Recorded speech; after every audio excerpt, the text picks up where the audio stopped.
The audience are in, the show's started, the music's playing, and you get a tap on the shoulder. There's been a change of plan, and you're going on for a totally different role. Act 1 as one role, Act 2 as a totally different track, or even a combination of the two.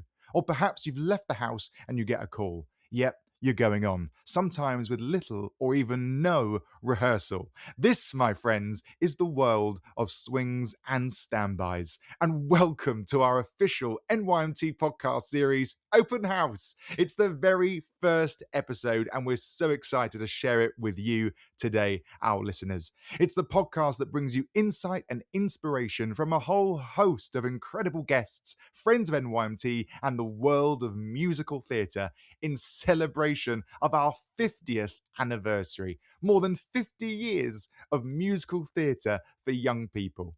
My name's David, and I'll be your host. And while I've not been around for all of those 50 years, I've been around for a fair few. And you can find out even more about our 2026 season on the socials at NYMT UK or online, nymt.org.uk. And don't forget to like, comment, and subscribe. Now, before we meet our first two guests, it gives me great pleasure to introduce our co-host for today's episode and an NYMT Young Company member themselves. Hannah, welcome to the show. Hello, David. How are you? I'm really well, thanks. How are you? I'm amazing. I'm feeling so good. Now, for all our lovely listeners, Hannah is a NYMT YCM, which stands for Young Company Member. Hannah, tell us a little bit about what you're up to at the moment and what you've been up to with NYMT over the last few years. Yes, so NYMT has been a massive part of my upbringing. I did loads of workshops, summer skills workshops before lockdown. And then in 2025, I was in the company of Carousel. Fabulous. That was Carousel that was performed actually on a carousel. That amazing. Yes, It was a exactly. gorgeous production. How was it for you? Oh, it was just incredible. It was some of the best weeks of my life, actually.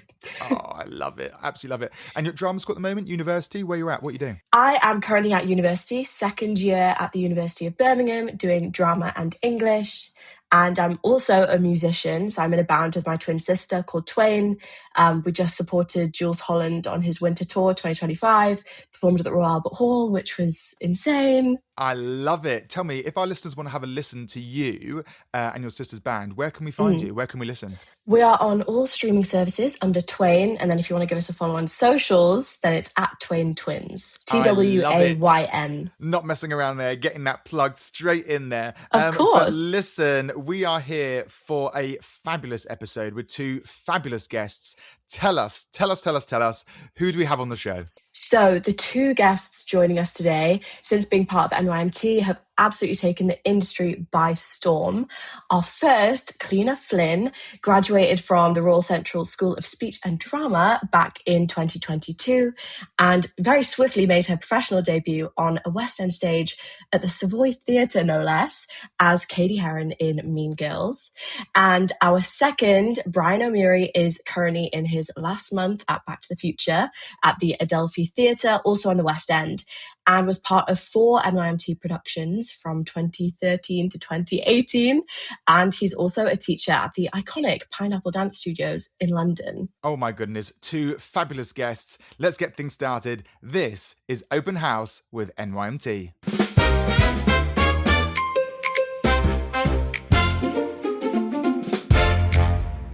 Brian and Kleena, welcome. How are you?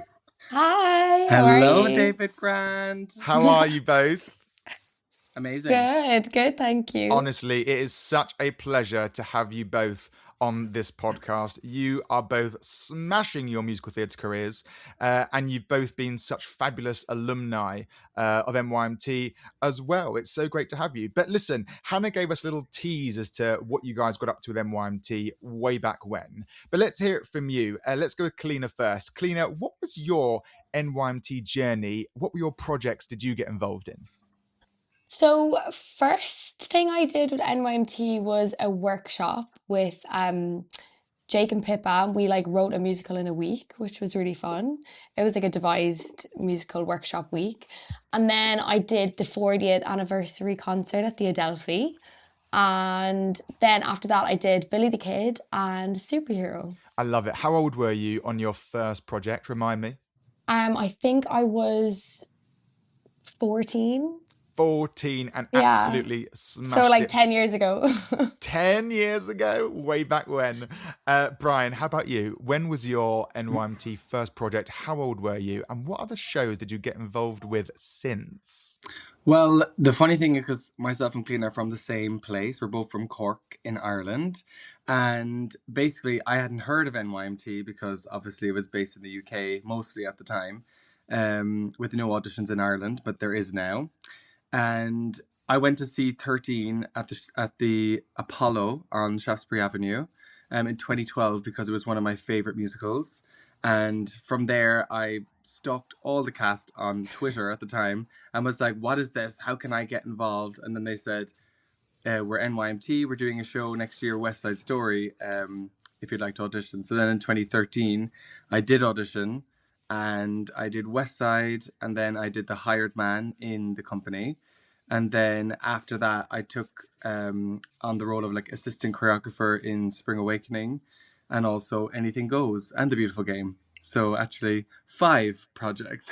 5 projects. And then I also was pastoral care for many years as well. That's amazing. I stand corrected. Not 4, but 5 NYMT shows. Well, to be fair, let me jump in again and say that the 5th one, Anything Goes, I only did Easter because I was actually employed by the summer, so yes, I had to pull out. So you absolutely were. Technically, you're right, but equally, you're wrong. Yeah. You got to get it in there.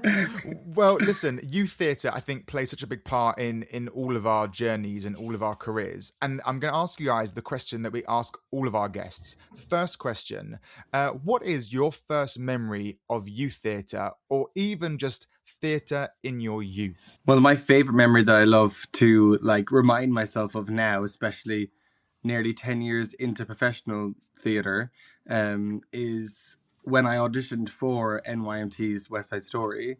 Nikolai Foster was the director, and we sat down at the final and had a chat. And he was just like, "Oh, like, where do you see yourself in the show? Like, blah, blah, blah, blah, blah." And basically, I was so desperate to be involved that I literally said, "I will literally pull the curtain.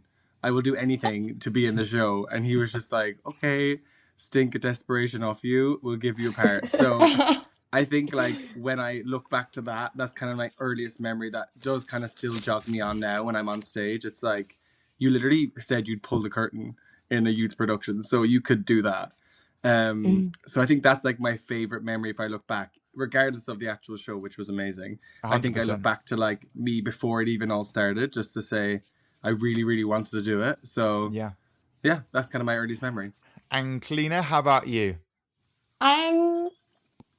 Well, I started off in dance when I was like a little tiny little ballerina. My mom put me in ballet, and she always used to say to me, I was like 4, and every time our dance was done, I would like try and like circle back and head back onto the stage, and they would always have to like run after me and be like, no, like, Kleena, you're done now. And so couldn't get off the stage. Yeah, I was kind of like, I think, addicted from a really early age. I just loved it. I love the feeling of being on stage, and like Brian said, it's always nice to remind yourself like why you're doing it, and to like remind yourself of like that kid who just didn't want to leave the stage. You know? Yeah, absolutely amazing. And I think you're both from the same area, from Cork, Yeah. right? And am I right? I've done some research. You were both part of CADA, is that right? CADA? CADA. CADA. How do you say it? Well, CADA. My email address for years was CADA@hotmail.com. Like I was like, Brian. Like, no one send any emails to that because it's been disabled by now. But the Cork honestly, Academy of Dramatic Art. Till I die. And you both part of that when you were younger. So your careers sort of started there, and you both went through NYMT, which is amazing. And for any of our listeners that don't know, Kleena, you just finished a fabulous stint in the amazing musical Mean Girls, as one of the standbys in that show. Tell us about that role. What roles were you standbying, and what does a standby actually mean for someone that's listening and thinks, a standby? What does that mean? Okay, yeah. So a standby is basically an offstage understudy, and so I wasn't in the ensemble. I didn't play any parts other than the two leads. So I covered Katie and Regina. And so it basically meant being the standby for both of them meant I was essentially the first cover for both. So I would wait backstage, and I had to go into the theatre every night. And then like I had to be there in case something happened, or, you know, if somebody fell sick during the show and get thrown on. You Or wouldn't get thrown on mid-show, surely. Oh, I did. I absolutely did. Only once though. Tell us about that. Well, it was, I forget even what day it was, but I was just upstairs chilling with the other swings, and we were all just like hanging out in our dressing room, and our resident director like ran up. There's like hundreds of stairs to get up to our room. And our resident director ran up, and she like swung open the door, and she was like, Kleena, it's happening. You're going on. And I was like, for which one? Because I was like, it could be either characters. I could have been going on for Katie or for Regina. So I ended up going on for Katie, and I did the second half of the show. And it's really funny because in the beginning of the second half, there's a line about Katie like being a new version of herself, and it's like we're introducing Katie 2.0, and then the doors open and it actually was a different person.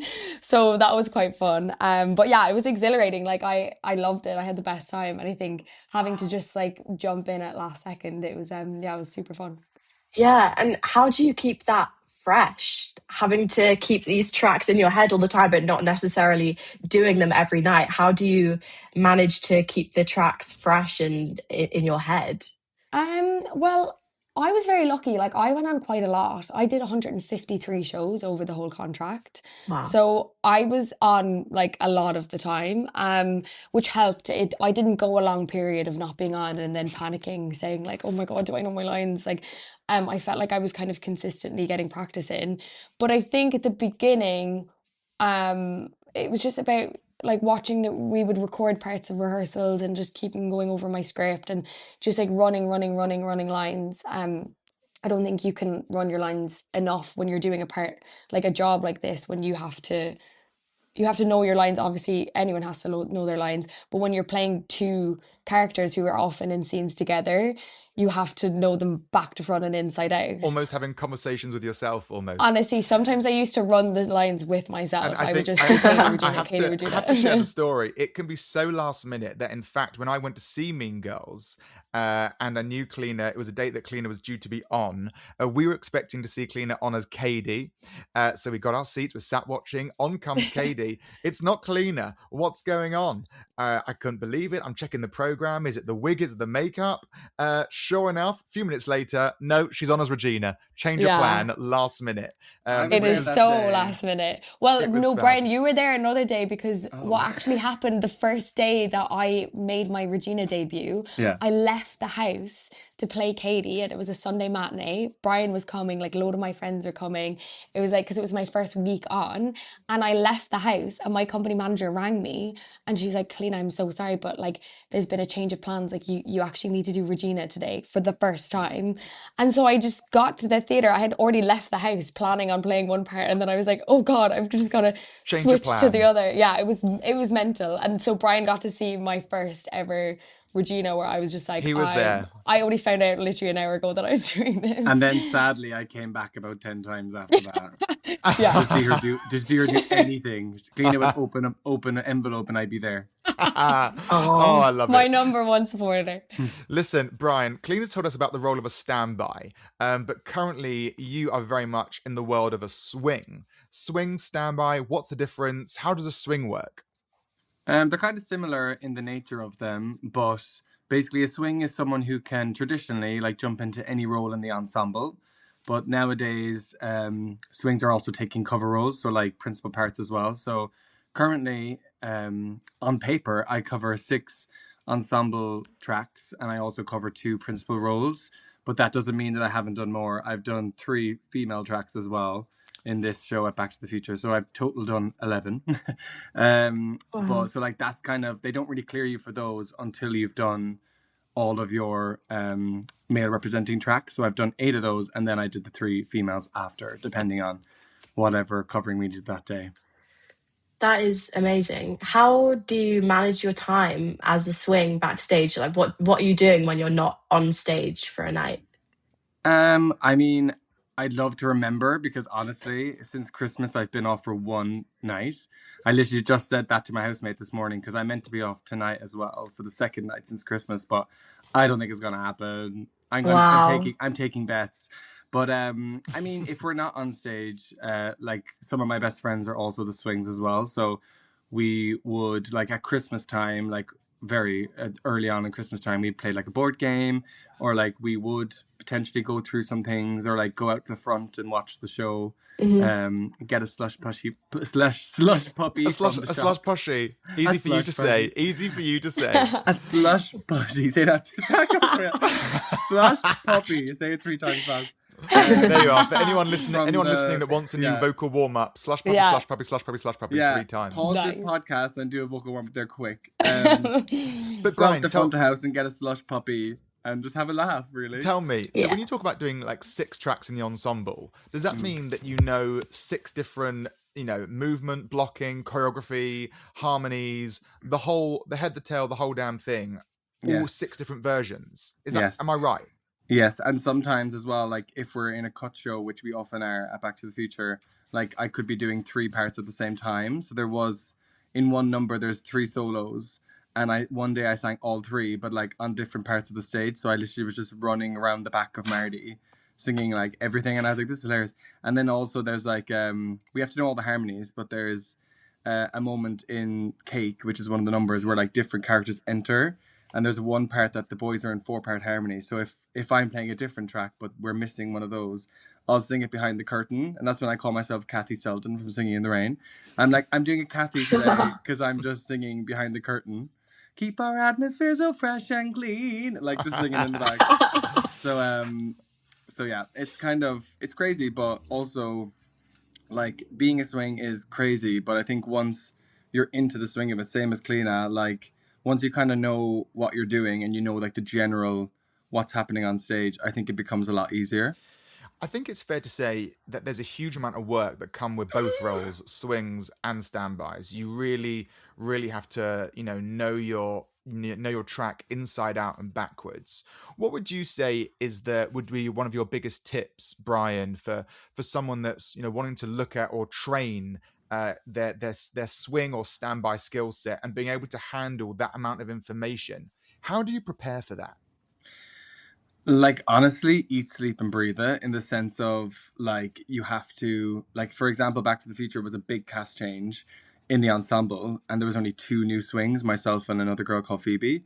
So like basically we weren't used at all during rehearsals, and I think probably the same for Kleena because it was an original cast. Like the ensemble were up on their feet learning the stuff, and then we weren't doing anything at the sides. Like we were just taking notes and filming. So I think like the main like advice I would give to be a swing, because everyone does it different ways. My notes were nothing like Phoebe's. Was basically just to take as much as you can in, and like what I like to do is like get up on the side and like try everything, try it on the right, try it on the left, and then like try and make little kind of fusions in my mind, like reach in, turn in stage, and then I'm like, okay, turn in stage, that means that's my left, so then that must mean that's the right. You kind of like try and like help yourself and give yourself little tricks it's like that a they Rubik's wouldn't tell cube. you. Like a Rubik's cube of blocking. Like I have a lot of like moments where I would like say like this is this part of the choreography, and they're like, that's not what that's called, and I'm like, I know, but for me that is called that. So like just don't even ask me a question on it, because I've made so many different links in the tracks because of the way I've learned it. And basically film everything and then just watch them religiously down to like the hair of like which track they're going on, like on the stage. Like we have tracks on our stage because of all the car and stuff. Like if they're passing a certain bit, I just don't want to be in the way of anyone else. Yeah, and I think dancing. it's such an important point, is that being a swing or a standby, it's not just the onstage track, it's the backstage track. The costume changes, everything. The wigs. And I guess for you, Kleena, all those different roles you played, that backstage track must have been quite something. But you didn't actually get into Mean Girls that long after graduating from Central. So, you must have been in this world 3 years of training. And then wow, you're on a standby, you're covering those different tracks. What's the preparation and that training like for you to help you prepare for the role of standby in Mean Girls? Well, it was actually kind of crazy because after Central, I was doing like film and TV stuff. So I did like Doctors on BBC One. I did like a Hallmark Christmas movie. I was kind of like in that world. And Mean Girls was only like the second musical I had been auditioning for. So I felt like I was really out of the loop with this whole world. And like even the audition process was crazy because I was in for Regina the whole time. And then at my final, that's when they asked me they were like, could you maybe come back in tomorrow and do some Katie stuff? And that's when my role kind of started to form a bit. So the whole thing was kind of chaotic. And I think I was really thrown into the deep end, and it was great like having someone like Brian in my corner and in my life that I could like ring and be like, oh, how do I do this? How do I do that? Like, what's the best way to go about it? But like Brian says, you kind of have to throw yourself into it and just figure out for yourself like what method works for you. And it's all like trial and error. So like when I first started rehearsals, I'd never even been in a professional musical rehearsal room, not to mind like having to try and remember the two lead roles that were happening in front of me. And I, at the start, was like writing everything down, like notes, notes, notes. And then when things started getting changed in like the creative process, then I'd have to like start my notes again. So it was very much like, okay, this isn't working. So instead, I'm just going to try and be present. And I think that was the biggest thing that like helped me, was like being present in the moment of rehearsals and actually watching and being like, if I'm present in this moment, I will be taking stuff in. And sometimes you have to trust yourself and calm your nervous system to be like, I am taking this in, even if it feels like I'm not doing enough, or I'm not doing this, I'm not doing that. Sometimes you just have to let yourself absorb it and kind of just trust that it will go in. So yeah. That's That's another amazing that you one. had to lean on each other. That's so nice. Yeah, Well, no, that's it was kind of great. in hearing Kleena say that, we kind of work in the same way now, like, because like the girl next to me that joined as well, Phoebe, like wrote and wrote and wrote, and I'd say she had a whole dissertation written by the end. And Yeah. I literally like looked at her one day and I went, what are you writing? Like, please, like, Yeah, because you're I looking just at everyone felt, else being like, oh my God, I should I felt do like I that? was doing nothing. Yeah. And like, because she'd be like working through the lunch break, like, right, she's like, this is how I do it. And She I'd could like be to doing her write it Tesco down. shopping list. You know, she could be doing her shopping list, Yeah. right? I'd be like, what are you writing now? Because I'd just be sitting there taking it in. So, controversial question for you both. Is two questions for you. It's like a double-edged sword. Good luck. Is being a swing harder than being a lead? And do you feel that swings or standbys are undervalued amongst audience members? Who's going to take this one first? Let's go, Kleena. Go for it. Okay, so my hot take is I can't fathom being a swing. I can't even imagine it. I think because like with me playing two different characters, I could really commit to like acting and like finding their different physicalities and being in those different costumes and saying those different lines. That made sense in my brain. But if doing choreography and then swapping sides and coming on different sides and changing the direction that you're doing a certain choreography, I think is unbelievable. And also like when I went to see Brian in Back to the Future, he was like a swing and he was swung on, and I think this was for your like 30th birthday actually. And I like showed up and I was like so excited, and I was like, oh my God, I'm so excited. Happy birthday, Brian. And it looked like he was in the show for years, like for years and years and years. And he had just been swung onto that track. So I think that swings are completely undervalued and I think they're amazing. But I could never do it. How about you, Brian? Well, now that Kleena's given away my age, He's I'm 30. I'm trying to give death becomes her. Like, I've taken the potion. I'm still 22. So I'm 17 and I'm new here today. Literally, I'm Kim from Miss Saigon. So my hot take on it is actually because I have done both. Like, I've been in the ensemble and I've also played a role. Last year I played my first principal role. I played Billy Lawler in 42nd Street. Wow. But I've also been... What about recently as well? I believe there was a recent role in Back to the Future. Oh, yes. I played George McFly just over a week ago now, which is mad. Yeah, how did the two compare? Billy Lawler and George McFly. No, leads. leads and swinging. Tell us about it. I think like I was going to say like there's worlds in which they're both difficult, because I know the original question was like which is harder, and I think like when I was in Book of Mormon, I had the exact same track for 3 years, and that had its difficulties in the sense of like getting up every day and for 3 whole years and like trying to deliver the exact same performance, energy wise, commitment wise, like keeping it fresh, keeping the ball going, like audiences haven't seen it before, but also then knowing what you're doing every single day. That was quite nice. But then obviously swinging is hard because you're always constantly on edge. Like I'm currently waiting, well, it's going to be 3 hours more time until I find out what I'm doing tonight, so 3 hours, you find out in 3 hours time. So I find out 3 hours before warm up. So for listeners right now, it's currently 10 to 12, and the show tonight it's an evening show, right, Brian? Yeah. 7:30 show, and you're going to find out at what time? We'll find out at 3:00 if we're on, but then obviously that can Unbelievable. change. That is amazing. And it can still change. I have a story in a while I'll tell on the next question, but I literally found out during the overture of Cats that I was going on as a swing. No. Tell us. So Well, let me answer. tell us. I'm still answering the first one. Oh yeah. So I think like, yeah, there's a world in which they're both really difficult, but I think now that it's a good few months into Back to the Future, I would say swinging is actually easier in the sense of like, because I know exactly what I'm doing. It's really fun. Like every single track in Back to the Future has like a little pop-up, little moment, and I really ham up any moment I have like as each character, and I think like that's more fun for me. But equally I do miss the days of just going, oh, I know exactly what I'm doing and I can live my life before, because the problem is when you find out at 3:00, that's when your workday starts. And I know Kleena, we used to talk about this last year. It's like if you find out you're on, that's it. You're committed to work until you go in at 6. Whereas if you're in the ensemble or playing a part, you just strolly in at 6:00 going, hey, yeah, I know what I'm doing. I'm here today, I think it does take its toll on your like nervous system as well. And I think when Mean Girls ended, it made me realize that I lived in kind of fight or flight for a year. And because it wasn't like whether or not I was going on, it was also like which one. And Katie and Regina have such different like vocal setups. Yeah. Katie's much more mix, which it like if my like today, if I'm any bit unwell, that mixy part of my voice will really struggle. And then Regina's the opposite. Regina's like full belt, like high belt.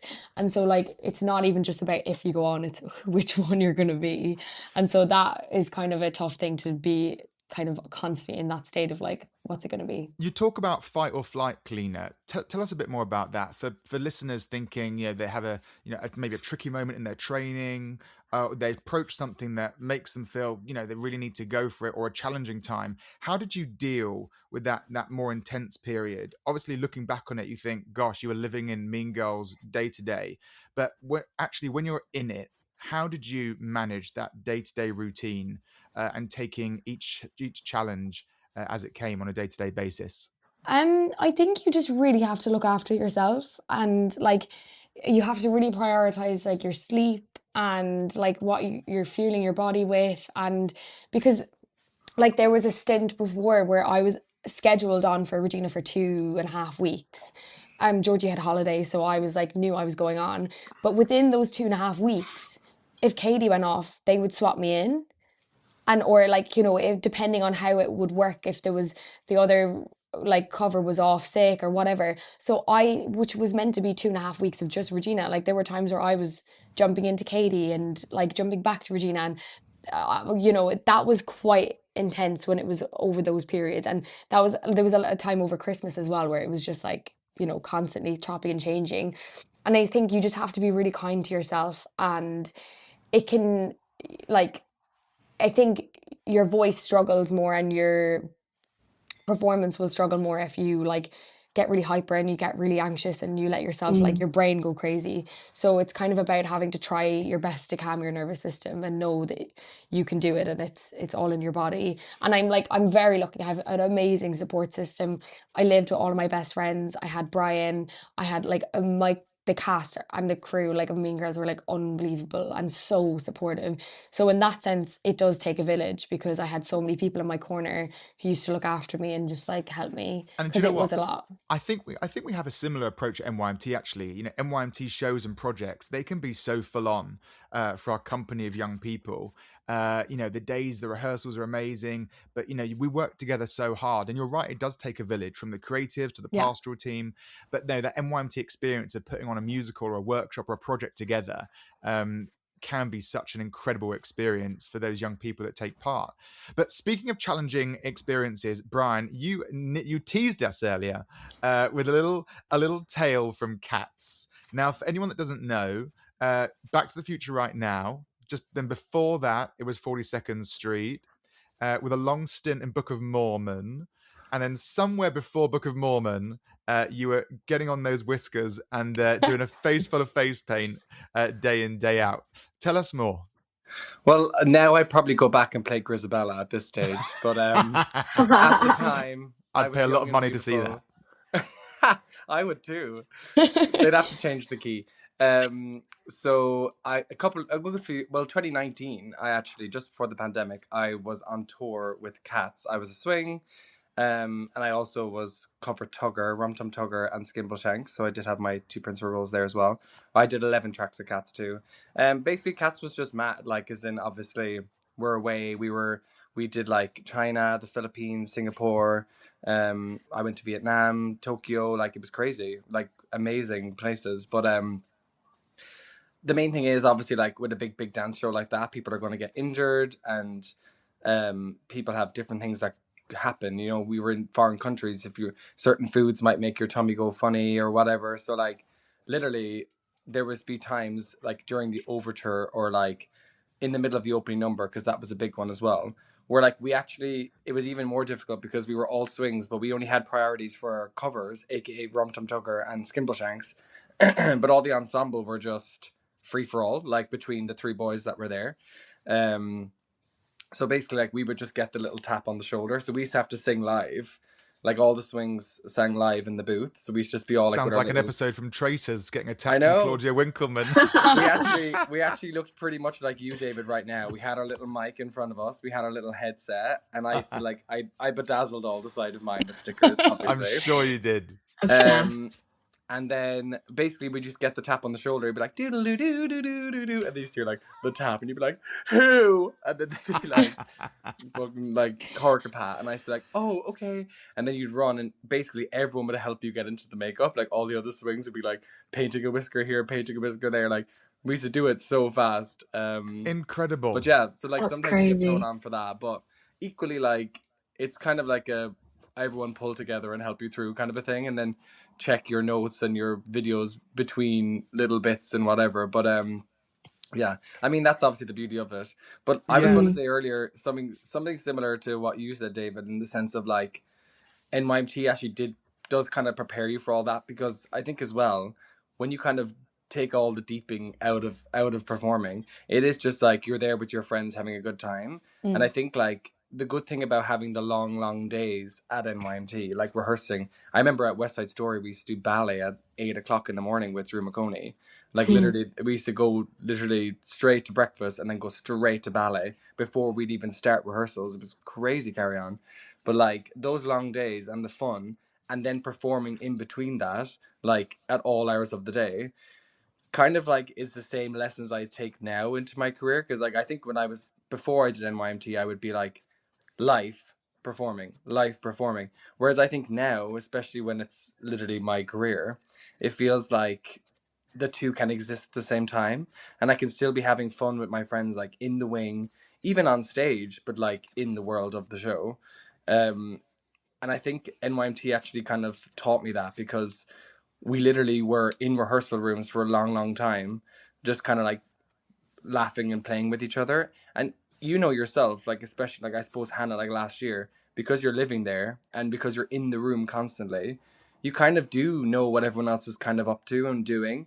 And I think that's what's kind of prepared me as well for being a swing, kind of just being in the room at NYMT, just kind of like seeing everyone do their thing, kind of actually is swinging, because you always kind of have your eye on the ball. And I'm Yeah, sure if absolutely. someone went down at a production, someone steps up, because you're there, you kind of know it, you know? So Yeah.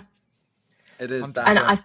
that's so relatable with Carousel last year. For listeners who might not know, that was an outside production, and so when it came to show week, we had, I think there was 4 like stages of what to do if the weather wasn't on our side, and we ended up only performing 2 full shows with a few show stops, and being able to sort of switch, obviously not to the extent that you guys are doing, but to basically switch our tracks depending on how much rain there was on stage, is sort of being switched on and being present in the scene and in the show, whilst also having fun with your friends, making sure your friends are all safe. It's such a skill. And the NYMT, especially the pastoral team, were absolutely amazing. Obviously, with NYMT, the age range and in Carousel was 10 to 24. So being able to manage everyone's different emotions and Huge different age experience range. levels Yeah.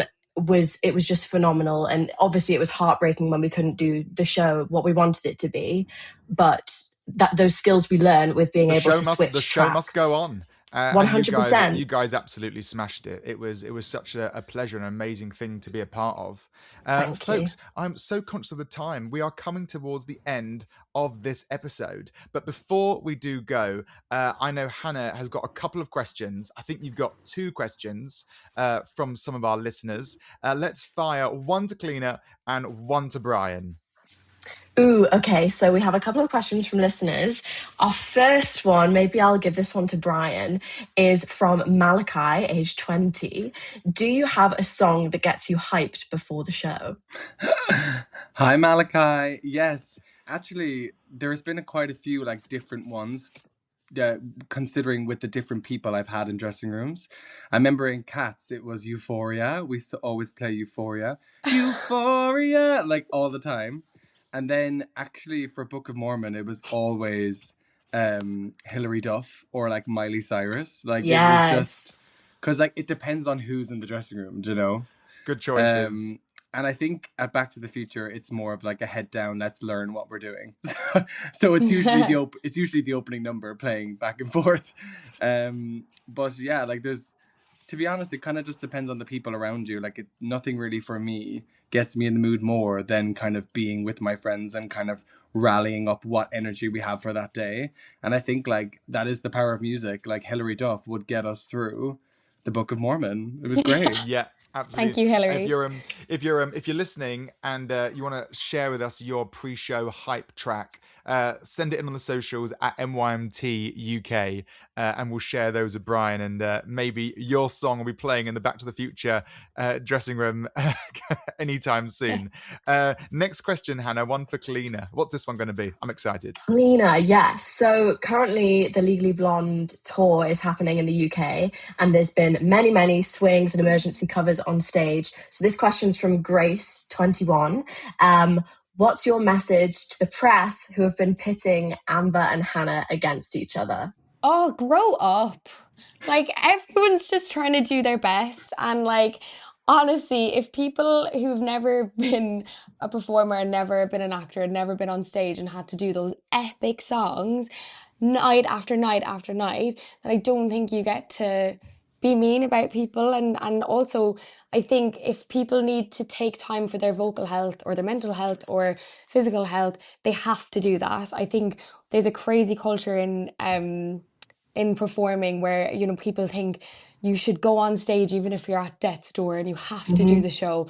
And like that's why people like myself and Brian had the jobs that we have, and like what I had at Mean Girls, like we're there for a reason. And so, you know, it's I think it's really sad. And also like people shouldn't be kind of put against each other. They're both playing the part. They're both Absolutely their own actors, and they will bring different fabulous. things. Both Yeah, fabulous both performers. amazing. Absolutely Exactly. amazing. 100%. And bringing their own energy to the role. And I'm a huge fan of both. And I think the show is absolutely fabulous. Yes. I mean, well, thank you both for those fabulous questions from Grace and Malachi. fabulous. Malachi, yes. You two, great questions. You can send in your questions for our upcoming episodes on the NYMT Instagram, at NYMT UK. Before we go, one final question for both of our fabulous guests. NYMT season 2026 is the season of dreams. What has always been a dream of yours? And I think I'm going to go ladies first on this one. Kleena, what's always been a dream for you? Big question. I've always wanted to originate a role. I think I would love to do that. But also I would love to just work with people like who are in my circle who I've met throughout the years. And so like people I've met at NYMT, like me and Brian have never worked together. I want to work with Brian. Shout out if anyone's listening. We got two Yeah, fabulous if there's performers any here. Let's casting bring them. directors Let's listening. bring them together, people. Let's do it. Yeah, I think that's a dream of mine of like getting to work with some of the amazing people that I've grown up admiring and like getting to know over the years. I think it's so important. You talk about that circle of people around you. You've spoken about that a lot, and I think that's such an important thing to take away from this. Is that if your friends, your family, people at school, people that you train with, for you guys it was Cork Academy of Dramatic Arts, and then your school, and then NYMT. Keeping that group around you is such an important thing when you're training. Right. Can I also shout out Orla Palliser-Keogh, who's me and Brian's singing teacher. She actually was the one who introduced us both to NYMT. Yes. And I think that was like a massive turning point for myself and Brian that we could actually like make this into a career. I think NYMT really opened our minds to like the industry and to like just coming to the UK and being able to do this as a job. So shout out to Orla. 100%. Shout out to you, Orla. Brian, dreams. I think now I'm in my older years. I feel like the main thing for me is obviously my original dream was obviously started from NYMT's West Side Story, which feels a bit full circle this moment because obviously it's doing West Side Story again this year. We absolutely are. You can catch it at the Birmingham Hippodrome this summer. Which is so sweet to hear. Like I know that our group chat started like flaring up when it was announced. We were like, guys, what the hell? We're so old. They're doing it again. But I think like when I first came here, if you asked me this question like 10 years ago, I would have said my dream was to like be on stage and to do the thing. But obviously now, thankfully, that I am currently doing the thing. I think my main thing now that I like to do is to find like balance in life and also just a bit of happiness. You know what I mean? Just literally just to enjoy myself. Like I think a lot of contracts now that the big decision of whether I'm going to do them or not is going to be if I'm going to enjoy myself. And I think actually shout out to one of the other NYMT alumni, Rebecca Ridout, who always, if I ever get any kind of a job offer, I'll always go to her first. And I'll say like, this is what I've been offered. And she always says like one of her 5 reasons to pick a show is kicks. Will you get some enjoyment out of it? And like, will you meet nice people? And if the answer to that is yes, over money, over anything, I would probably do it. So I love it. Yeah, I think like the main thing, my dream now is just to be happy in my life and career together. And that includes my family and my friends. If that suits all of us to do that, I will be doing it. And yeah, I think that's it. Happiness is key. Happiness. Well, you two, it's been an absolute pleasure. And of course, a massive thank you to our fabulous co-host and young company member, Hannah Stobart. Hannah, thank you so much for joining us today. Have you enjoyed it? I've absolutely loved it, and it's been very inspiring hearing your stories. Thank you so much. Oh, it has been an absolute pleasure. Thank you so much to all our listeners. Do keep listening. Tell your friends, tell your family, and don't forget to click subscribe and follow along at NYMT UK for all the latest podcast episodes, news, behind the scenes content, and more. Well, that's nearly it. So from me, David, thanks for listening. And one more time, a huge thank you to our 2 fabulously talented guests and alumni, Brian and Kleena. It's been an absolute pleasure. You two are absolutely amazing. And well, swings and standbys truly have saved the day on countless occasions, and long may they continue to do so. We'll see you next time. So from me, so long, farewell, auf Wiedersehen, and goodbye.